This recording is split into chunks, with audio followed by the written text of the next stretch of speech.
अब हम बात करने वाले हैं एलाइलिक सब्स्टिट्यूशन के बारे में। तो ये कैसे होता है, आइए ज़रा देखते हैं थोड़ी कहानी। ठीक है, तो ज़रा समझो। एक ऐसा कार्बन जो कि sp3 हाइब्रिडाइज होना चाहिए। कैसा होना चाहिए?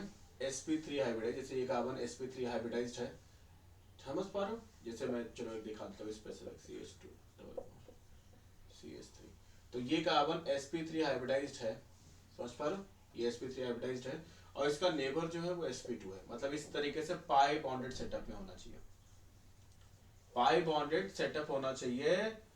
और उसका मतलब जो कार्बन sp3 हाइब्रिडाइज है उसका नेबर sp2 हाइब्रिडाइज यानी कि पाई बॉन्डेड सेटअप में होना चाहिए, समझ पा रहे हो? तब इस पोजीशन को हम बोलते हैं एलाइलिक पोजीशन। और यहाँ के H को हटा के अगर हमने हाइड्रोजन लगा दिया कुछ इस तरीके से,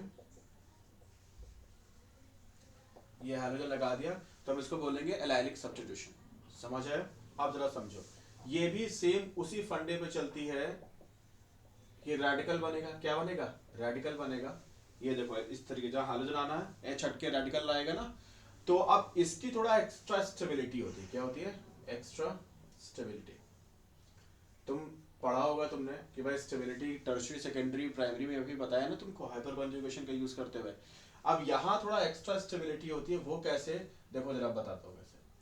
ये इसकी होमोलिसिस होगी, ये दोनों भाई साहब लोग मिलके करा लेंगे, बॉन्ड बना लेंगे, और ये इधर एक इलेक्ट्रॉन चला जाएगा, तो एक इसका दूसरा रेजोनेंस का स्ट्रक्चर बन जाएगा। यहाँ रेडिकल आएगा, ये CH डबल बॉन्ड CH2। तो इससे पहले प्राइमरी सेकेंडरी और टर्शरी में आपने देखा था कि वहां पे हाइपर कंजुगेशन या इंडक्टिव इफेक्ट का यूज करते हुए वो रेडिकल्स स्टेबलाइज हो रहे थे। बट एलाइलिक रेडिकल कैसे स्टेबलाइज हो रहे हैं? रेजोनेंस करके। कैसे स्टेबलाइज हो रहा है? रेजोनेंस। ठीक है ना? रेजोनेंस करके ये स्टेबलाइज हो रहे हैं, इसलिए इनके पास क्या एक्स्ट्रा स्टेबिलिटी। और इसीलिए एलाइलिक पोजीशन पे हम खेल कर रहे हैं, क्योंकि एलाइलिक पोजीशन जो है वो पाई बॉन्डेड सेटअप के रेस्पेक्ट में देखोगे तो पाई बॉन्डेड को ये 1 ये 2 ये 3, तो आपको पता होगा रेजोनेंस में आपको मैंने बताया भी, जिनको दिक्कत है जाके रेजोनेंस देखो। रेजोनेंस खासतौर पे रेडिकल्स में, वो तो जाकर के देख ही लो जिनको दिक्कत हो। तो यहाँ पे पाई बॉन्डेड सेटअप के साथ कॉन्जुगेट पोजीशन पे रेडिकल है जो कि एलाइलिक पोजीशन वाला ही होगा इस तरीके से, क्योंकि और इसीलिए रेजोनेंस की वजह से इसकी एक्स्ट्रा स्टेबिलिटी होगी। दैट्स वाई हम एलाइलिक पोजीशन पे ही फोकस कर रहे हैं, क्योंकि एलाइलिक का जो रेडिकल बनेगा वो रेजोनेंस से स्टेबलाइज्ड है, इसीलिए रेडिकल की स्टेबिलिटी ज्यादा होगी, इसीलिए हैलोजेंस को हम वहां पे लगाने की बात कर रहे हैं। समझ पा रहे हो? तो पहले ही बात ये समझ लो, एक्स्ट्रा स्टेबिलिटी क्यों है? Due to resonance, due to resonance stabilization. ठीक है, या बस रेजोनेंस रहने दो। ये भी एलाइलिक पोजीशन है, देखो ये sp3 हाइब्रिडाइज्ड है। अरे भाई बाकी दो H है ना जो दिखाए नहीं है, और उसका नेबर sp2 है, तो ये रिंग वाला है आपका एलाइलिक पोजीशन है। मुझे लगता है समझ आ गया होगा आपको। अब इसको हटाते हैं और एक छोटी सी कहानी करते हैं। चलो, और अब आपको मैं दिखाऊंगा कि टेम्परेचर डिपेंडेंस कैसे रोल प्ले करता है यहाँ पे। देखो यहाँ पे ये फ्री रेडिकल सब्स्टिट्यूशन हो रहा है। मैं कह रहा हूँ आपसे, जब एल्कीन पे अगर आप लो टेम्परेचर आपने लिया है, ये टेम्परेचर है, और X2CCl4 ये कंडीशन है, ठीक है, ये रिएजेंट आपने यूज किया है X2 का, और इन प्रेजेंस ऑफ CCl4 जो कि सॉल्वेंट है, तो फिर यहाँ पे इलेक्ट्रोफिलिक एडिशन होगा और पाई बॉन्ड ब्रेक करेगा और दो हाइड्रोजन आकर के दोनों कार्बन पे एक एक लग जाएंगे। लेकिन अगर हाइड्रोजन की लो कॉन्सेंट्रेशन लेते हो, टेम्परेचर को हाई, ये कॉन्सेंट्रेशन लिखा हुआ ठीक है ना, हाई टेम्परेचर पे अगर आप करते हो तो ऐसे में एलाइलिक पोजीशन पे हाइड्रोजन आएगा और फ्री रेडिकल एलाइलिक सब्स्टिट्यूशन हो जाना है। मुझे लगता है समझ आ गया होगा कि यहाँ पे टेम्परेचर कैसे रोल प्ले कर रहा है। समझ पा रहे हो?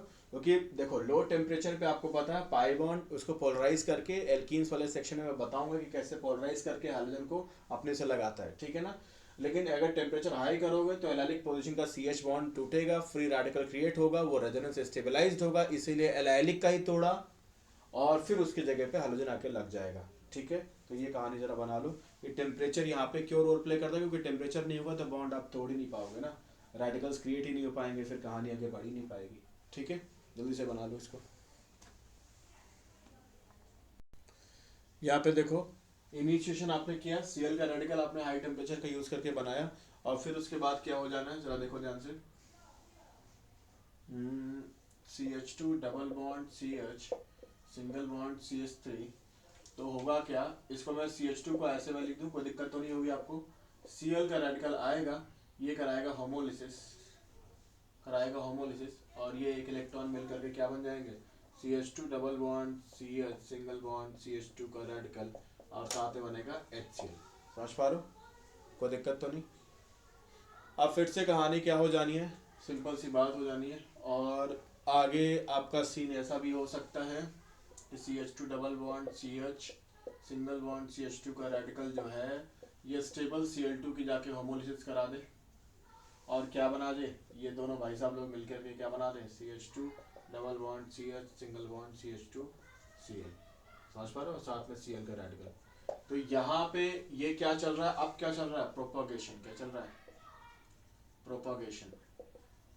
सबसे पहले इनिशिएशन और बाद में टर्मिनेट कर जाएंगे। टर्मिनेट पे क्या होगा आपको पता ही है, सेम फंडा होगा पुराने जैसा ही।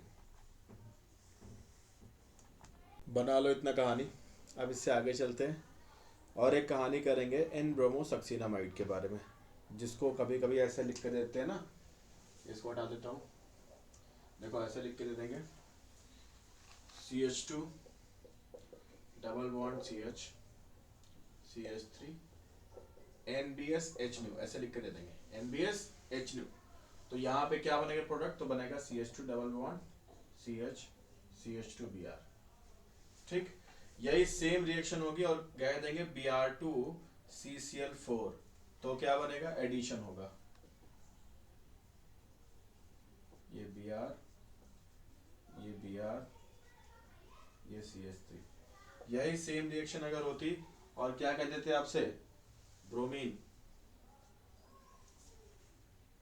300 डिग्री सेल्सियस या हाई टेम्परेचर, ये कुछ भी बोलते हैं ऐसा करके, ठीक है ना।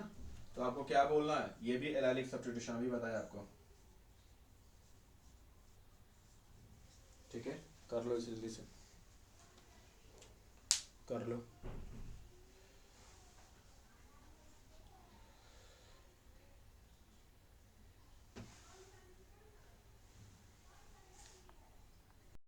देखो एन ब्रोमोसक्सिनामाइड क्या होता है, वो ये होता है, ठीक है ना।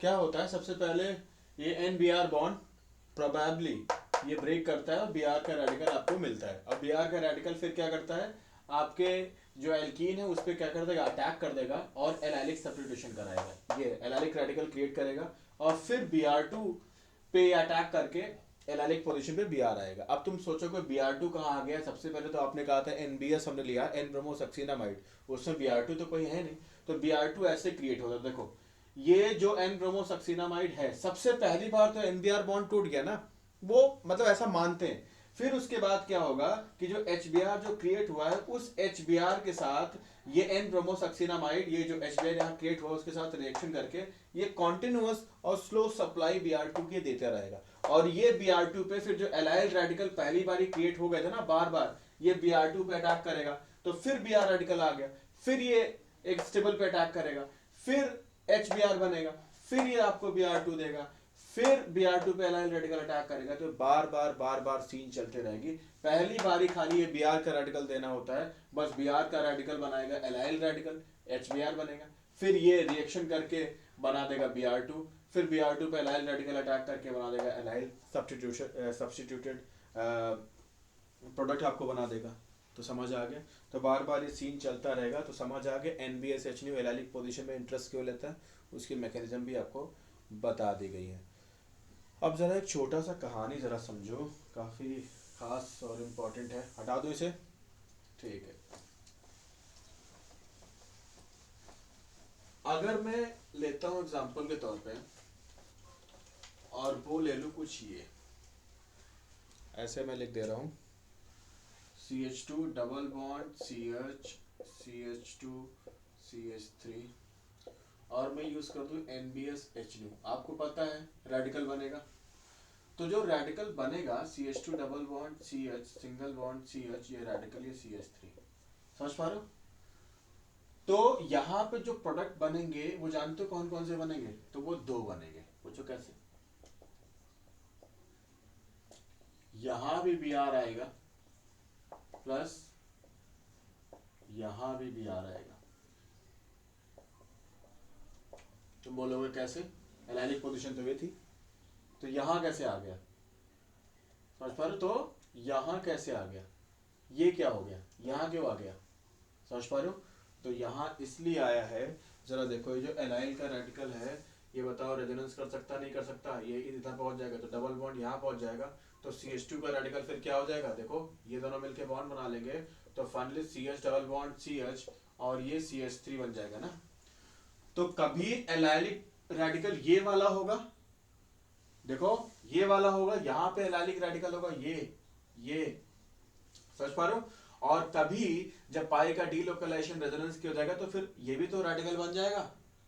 तो जो Br का रेडिकल है, कभी उसको कभी इस पोजीशन पे अटैक करने का मौका मिलेगा, कभी इस पे, या कभी ये इस पोजीशन का यूज करके Br2 पे अटैक करेगा, कभी इस पोजीशन का यूज करके Br2 पे अटैक करने की कोशिश करेगा, क्योंकि ये रेजोनेंस की वजह से डीलोकलाइज है रेडिकल। तो जिस वजह से Br यहां भी लग सकता है, यहां भी, यानी कि जो प्रोडक्ट बनेगा वो आपका 2 बनेगा, इसका नाम क्या हो जाएगा 1 2 3 ब्रोमो ब्यूट 1 इन, इसका नाम क्या हो जाएगा 1 ब्रोमो ब्यूट 2 इन।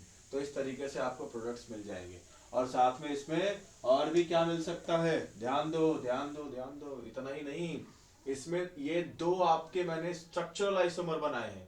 बाकी अगर आप स्टीरियो में जाओगे तो स्टीरियो में देखो ध्यान से, यहाँ कायरल सेंटर है, यहाँ क्या है कायरल सेंटर, और यहाँ पे क्या बना सकते हो, देखो यहाँ पे सिस ट्रांस कर सकते हो, क्या कर सकते हो EZ बोल दो, E एंड Z, अगर जिसको बहुत सटीक रहना है, जिसकी कम जानकारी है वो क्या बोलेगा, E मतलब E बोले तो हम ट्रांस वाले को E बोलते हैं, Z वाले को हम सिस बोलते हैं ना। तो यहाँ पे डबल बॉन्डेड सेटअप के साथ फर्दर आप और क्रिएशन कर सकते हो, तो 2 यहाँ पे, एक ये एक इसका ज्योमेट्रिकल आइसोमर बना सकते हो, और इसमें एक ये और एक इसका इनएंशियोमर बना सकते हो। तो इस तरीके से टोटल अगर देखा जाए तो आपको 4 मिल रहे हैं, और स्ट्रक्चरल में देखोगे तो आपको सिर्फ 2 मिल रहे हैं।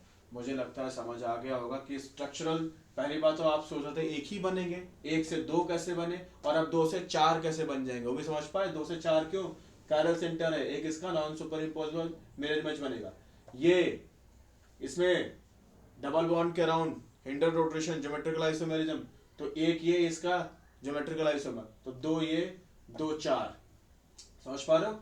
तो 4 टोटल बनेंगे, 2 स्ट्रक्चरल क्यों बने, क्योंकि पाई डीलोकलाइज है। तो पूरी कहानी मुझे लगता है तुम समझ गए होगे, अच्छे से बना लो, ठीक है ना।